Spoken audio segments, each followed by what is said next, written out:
తెలంగాణలో పెండింగ్ లో ఉన్న సీట్లను కాంగ్రెస్ ఇవాళ ప్రకటించే అవకాశం ఉంది. హైదరాబాద్, ఖమ్మం, కరీంనగర్ పార్లమెంటు నియోజకవర్గాల అభ్యర్థుల్ని అనౌన్స్ చేయనున్నారు. ఇప్పటికే కరీంనగర్ ఎంపీ అభ్యర్థిగా వెలిచాల రాజేందర్ రావు పేరు ఖరారైంది.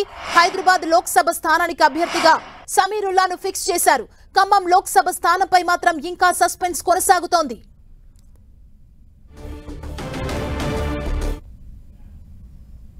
ఖమ్మం కాంగ్రెస్ లో లోకల్, నాన్ లోకల్ అభ్యర్థుల మధ్య తీవ్ర పోటీ నెలకొంది. రెడ్డి, కమ్మ సామాజిక వర్గాల్లో ఎవరికి టికెట్ ఇవ్వాలన్న దానిపై చర్చలు కొనసాగుతున్నాయి. కమ్మ సామాజిక వర్గం నుంచి మండవ వెంకటేశ్వరరావు, రాయల నాగేశ్వరరావు పేర్లు పరిశీలనలో ఉన్నాయి. రెడ్డి సామాజిక వర్గం నుంచి మంత్రి పొంగులేటి శ్రీనివాస్ రెడ్డి బంధువులు టికెట్ కోసం పట్టుబడుతున్నారు. శ్రీనివాస్ రెడ్డి సోదరుడు ప్రసాద్ రెడ్డి, ఆయన సమీప బంధువు రామసహాయం రఘురామిరెడ్డి సైతం టికెట్ ఆశిస్తున్నారు.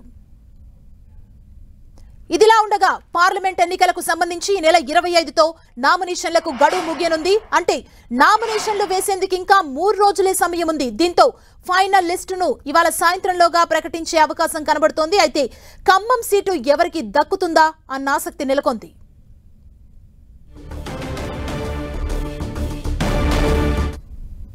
ఇక ఖమ్మం సీటు ఎవరికి దక్కుతుందా అనే ఆసక్తి ప్రతి ఒక్కరిలో నెలకొంది. ఇదే అంశానికి సంబంధించి మరింత సమాచారం మా ప్రతినిధి ప్రతాప్ మనకు అందిస్తారు. ప్రతాప్, ఖమ్మం సీటుపై ఎప్పట్లోగా క్లారిటీ వచ్చే అవకాశం కనిపిస్తోంది?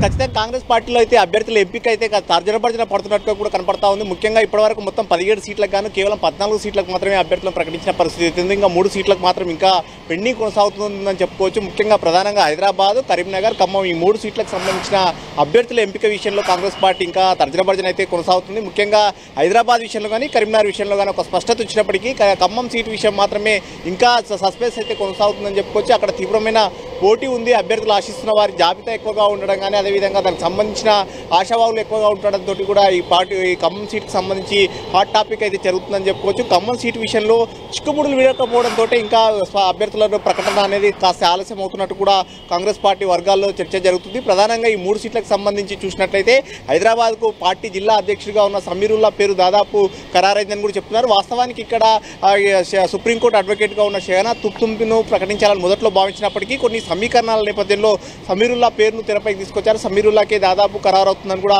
కాంగ్రెస్ పార్టీలో చర్చ జరుగుతుంది. అయితే ఇంకా కరీంనగర్ చూసినట్లయితే అక్కడ వెలిచాల రాజేందర్ రావుతో పాటు మాజీ ఎమ్మెల్యే ఉస్నాబాద్ మాజీ ఎమ్మెల్యే ప్రవీణ్ రెడ్డి పేరు కూడా తెరపైకి వచ్చింది. ప్రవీణ్ రెడ్డికి గత అసెంబ్లీ ఎన్నికల్లో టికెట్ దక్కకపోవడంతో ఆయన కూడా ఇవ్వాలని ఒక చర్చ జరిగింది. కానీ ఫైనల్గా చూసినట్లయితే సామాజిక సమీకరణాలు కానీ అక్కడ ఉన్న ఈక్వేషన్స్ను పరిగణలోకి తీసుకొని వెలిచాల రాజేందర్ రావు పేరును దాదాపు ఖరారు చేసినట్టుగా కూడా పార్టీలో తెలుస్తుంది, పార్టీ వర్గాల ద్వారా. అయితే మొత్తం మీద చూసినట్లయితే ఇంకా ఖమ్మం సీట్ విషయమే హాట్ టాపిక్గా ఉందని చెప్పుకోవచ్చు. అక్కడ చాలామంది అంటే ముఖ్యమైన నేతలకు సంబంధించిన కుటుంబీకులే అక్కడ పోటీ పడుతున్న పరిస్థితి అయితే కనబడతా ఉంది. 3 మంత్రులు, జిల్లాకు సంబంధించిన 3 మంత్రులు కూడా వారి కుటుంబీకులే పోటీ పడుతున్న పరిస్థితి ఉంది. డిప్యూటీ సీఎం బట్టి విక్రమార్క భార్య నందిని పోటీ పడ్డారు. అదేవిధంగా తుమ్మల నాగేశ్వరరావు కుమారుడు ఉపేంద్ర ఆయన కూడా పోటీ పడ్డారు.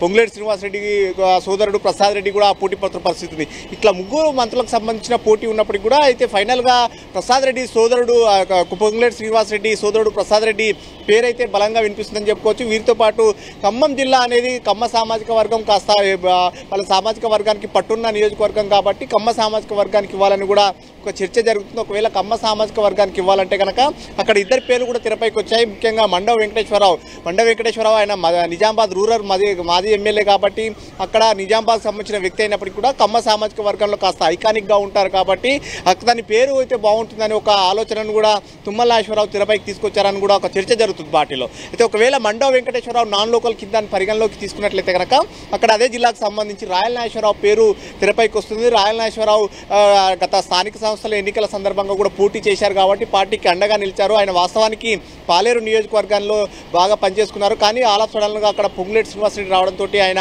త్యాగం చేయాల్సి వచ్చింది. కాబట్టి ఇప్పుడు రాయల నాగేశ్వరరావుకు అకామిడేట్ ఇస్తే బాగుంటుందని ఒక ఆలోచనను డిప్యూటీ సీఎం బట్టి విక్రమార్క కానీ కొంతమంది నేతలు కూడా చేస్తున్న పరిస్థితి.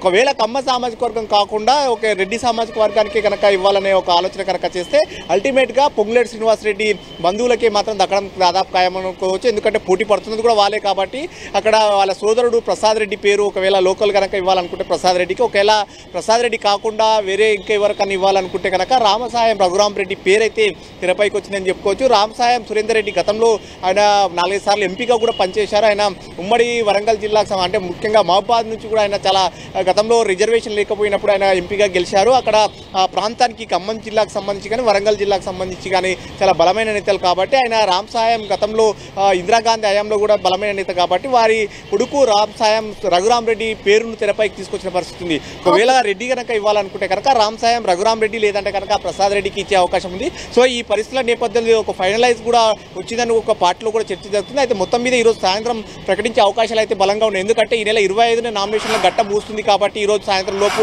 దీనికి సస్పెన్స్కు వీడే అవకాశం ఉందని చెప్పొచ్చు. Thank you Pratap.